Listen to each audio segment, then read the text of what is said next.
கிறிஸ்துவுக்குள் அன்பான கர்த்தருடைய பிள்ளைகளே, இன்றைய வேத வசனமும் ஜெபமும் 2 பேதுரு 1:10. ஆகையால் சகோதரரே, உங்கள் அழைப்பையும் தெரிந்து கொள்ளுதலையும் உறுதியாக்கும்படி ஜாக்கிரதையாயிருங்கள். இவைகளை செய்தால் நீங்கள் ஒரு காலம் இடறி விழுவதில்லை. என் அன்பு கர்த்தருடைய பிள்ளைகளே, அப்போஸ்தலனாகிய பேதுரு நமக்கு ஒரு பரிசுத்த ஆவியானவர் மூலமாக ஒரு ஆலோசனை கொடுக்கிறார். அழைப்பு தெரிந்து கொள்ளுதல். எதற்காக தேவன் நம்மளே அழைத்தார்? நம்முடைய பாரமெல்லாம் அவர் மேல வைக்கும்படி அழைத்தார்.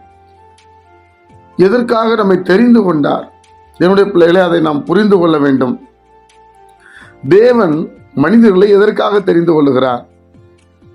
அதை நாம் அறிந்து செயல்படும் போது நாம் இடறி விழுவதில்லை என்று வேத புஸ்தகம் நமக்கு சொல்லிக் கொடுக்கிறது.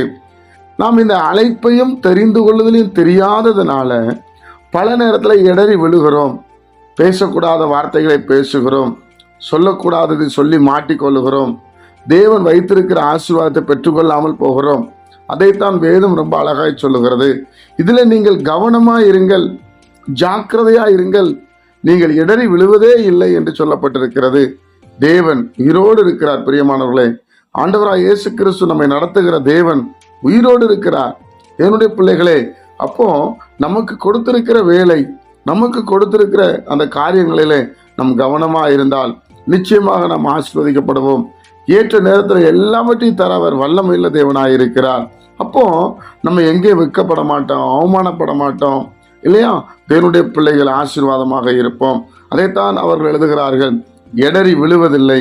இன்றைக்கு நாம் இடறி விழாதபடி இருக்க வேண்டும் என்றால் எதற்காக நம்மளை அழைத்தார், எதற்காக நம்மை தெரிந்து கொண்டார், இதில் நாம் கவனமாக இருப்போம். ஜெபிப்போமா? பரிசுத்த பிதாவே, உம்முடைய குமாரன் இயேசு கிறிஸ்துவின் நாமத்தில் வருகிறோம். இந்த நாளை நீர் எங்களுக்கு ஆசீர்வதித்து தாரும்.